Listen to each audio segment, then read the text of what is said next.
Natukso. Natukso. Natukso siya. Bali, tatlo, te.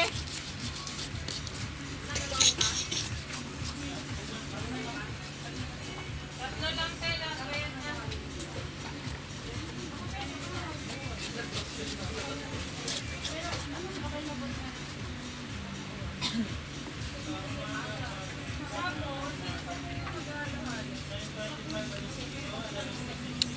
Sarap.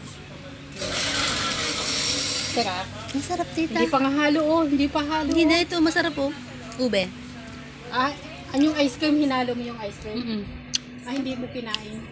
Sarap. Masarap ihalo yan. Ha? Ihalo talaga? Nihalo talaga. Kasi yung cream. Creamy.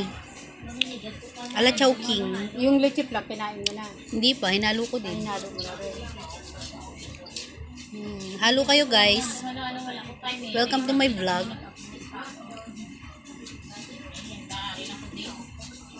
Nandun yung halo ni tita oh. Yummy. Yummy, yummy. Nandito kami pala sa Cubao. Kumain kami sa Chowking. Ayoko nang halo-halo sa chowking kasi yung yelo niya, buo-buo. Ano ba yung tita? Naka-ano ka? Kasaway. Kamang inasal pala gusto ni tita. Sorry Chowking. O, di ba sa mga misal? May halo-halo. Mga inasal baka naman.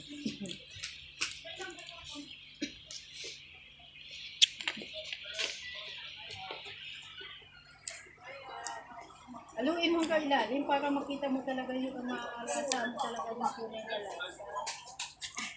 Diba? Sa Cubao lang kami. Pero Dalaryam.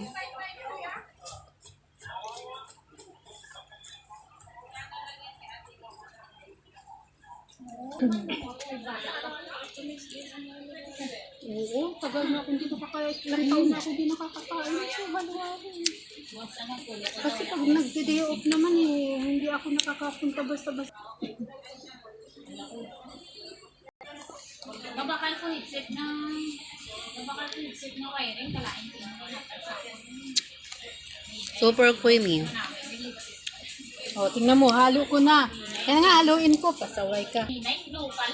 Hindi mo malalasan ang tunay na lasa kapag hindi mo talaga... Expert sa halo. Si tita. Siyempre, favorite yan. Kailangan mo talaga siyang haluin para yung halukayin mo talaga yung ilalim niya. Nahalukay yan. Ang gusto ko sa kulay